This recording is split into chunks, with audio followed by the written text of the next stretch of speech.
In this book, we consider new answers to the old questions.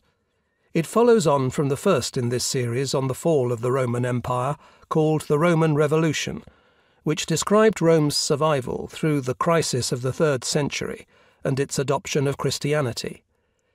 It unfolds a narrative of the years from the death of the Emperor Constantine in AD 337 until the fall of the city of Rome itself in AD 410. Our search examines the internal condition of the Roman Empire on the eve of the barbarian migrations. We will find an empire beset with internal religious conflict. This book questions whether the rise of Christianity was inevitable, as the consensus today still seems to think.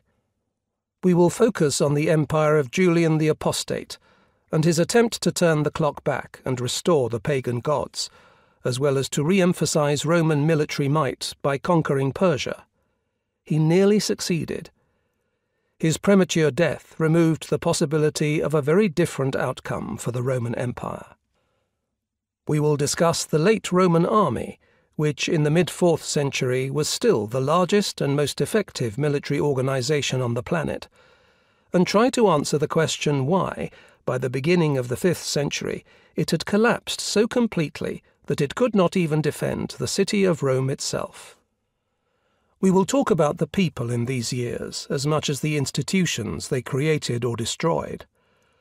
Some of the most intriguing and colourful characters in history inhabited this time, from Constantine the Great, the grim general who found personal salvation in the teachings of Jesus Christ, to Julian the Apostate, the bearded young philosopher and soldier who rejected Christianity. From the Vandal commander Stilicho, devoted to his Roman wife Serena, who valiantly tried to save Rome, to his nemesis Alaric the Visigoth, the man who sacked the Eternal City.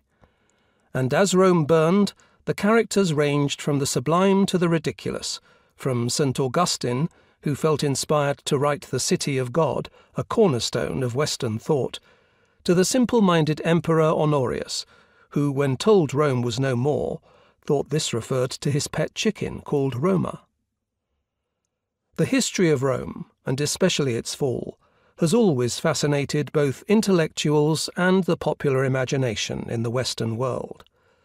From the writings of Voltaire and Gibbon in the 18th century to the film Gladiator today, an awareness of Rome's greatness and its decline forms an essential part of the Western mentality.